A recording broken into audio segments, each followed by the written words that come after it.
श्रीमद् भागवत महापुराण प्रथम खंड। हे नारायण, मेरे श्रोतागण की रक्षा करना, उनके बच्चों की, परिवारों की, सबकी रक्षा करना उस परिवार में।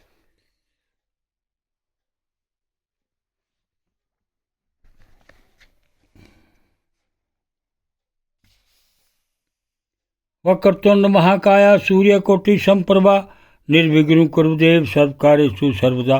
ओम सर्वमंगल मांगल्ये शिवे सर्वार्थसाधके शरणे त्र्यंबके गौरी नारायणी नमोस्तुते। गुरुर्ब्रह्मा गुरुर्विष्णु गुरुर्देव महेश्वरा गुरुर् साक्षात् परब्रह्म तस्मै श्री गुरुवे नमः। बोल शंकर भगवान की जय, विष्णु भगवान की जय, ब्रह्मदेव भगवान की जय, श्री लक्ष्मी नारायण की जय, श्री सीताराम जी की जय, श्री गौरी शंकर की जय, राधे कृष्ण की जय, सरस्वती ब्रह्मदेव की जय, गणपति गणेश की जय। ओम दुर्गाय नमः। माँ दुर्गा तेरी सदाई जय हो। श्रीमद् भागवत महापुराण पाठ 4-3 कथा। अथापि मो अवनितस्य क्षात्रं घोरमुपेयुषा सुरुच्यया दुर्वचो वाणे रन्भिने श्रुत्या हृदि पदं त्रिभुवनोत्कृष्टं जिगीषो साधु वर्ष में ब्रह्मसम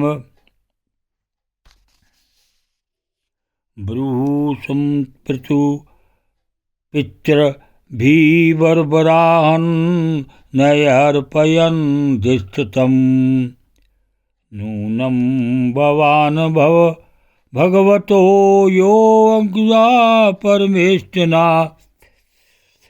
विदुत्तनृत्ते वीणां हितार्थ जगतो अकर्वत मैत्र्यवात् इता इत युदार्थ मार्कर्ण भगवानारदस्ता प्रीता प्रत्या तं बालं सद्वाक्यमनुकम्पया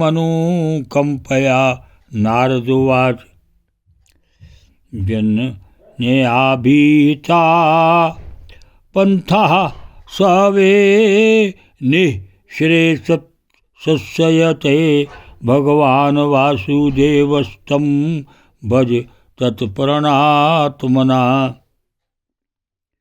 धर्मार्थ काम मोक्षख्यं या इच्छेच्छरे आत्मनः एकमेव हरेस्त्र कारणं पादसेवनं ततात गच्छ भद्रं ते यमुनायस्तं शुचि पुण्यं मधुवनं यत्र सानिध्यं नित्ययदा हरे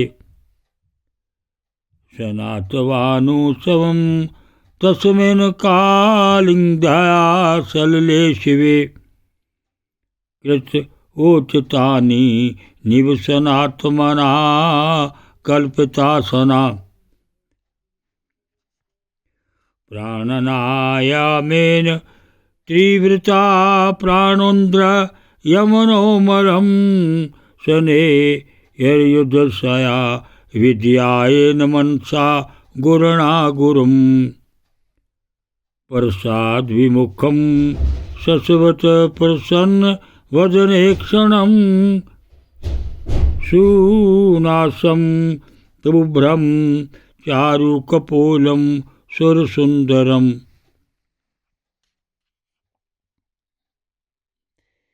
इसके सिवा मुझे घोर क्षत्रिय स्वभाव प्राप्त हुआ है, अतएव मुझ में विनय का प्राय भाव है। सुरुचि ने अपने कटु वचन रूपी बाणों से मेरे हृदय को विदीर्ण कर लताड़ा है, इसलिए उसमें आपका यह उपदेश नहीं ठहर पाता। ब्राह्मण, मैं उस पद पर अधिकार करना चाहता हूँ जो त्रिलोकी में सबसे श्रेष्ठ है तथा जिस पर मेरे बाप दादे और दूसरे कोई भी आरूढ़ नहीं हो सके हैं। आप मुझे उसी की प्राप्ति का कोई अच्छा सा मार्ग बतलाइए। आप भगवान ब्रह्मा जी के पुत्र हैं और संसार के कल्याण के लिए ही वीणा बजाते सूर्य की भांति त्रिलोकी में विचरा करते हैं। श्री मैत्रेय जी कहते हैं, ध्रुव की बात सुनकर भगवान नारद जी बड़े प्रसन्न हुए और उस पर कृपा करके इस प्रकार सदुपदेश देने लगे। श्री नारद जी ने कहा, बेटा, तेरी माता सुनीति ने तुझे जो कुछ बताया वही तेरे लिए परम कल्याण का मार्ग है। भगवान वासुदेवी वह उपाय है, इसलिए तू चितल गाकर उन्हीं का भजन कर।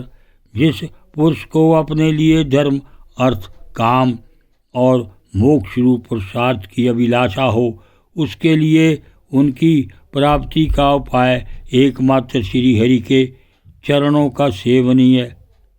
बेटा, तेरा कल्याण होगा। अब तू श्री यमुना जी के तट पर तटवर्ती परम पवित्र मधुवन को जा। वहाँ श्री हरि का नित्य निवास है। श्री कालिंदी के निर्मल जल में तीनों समय स्नान करके नित्य कर्म से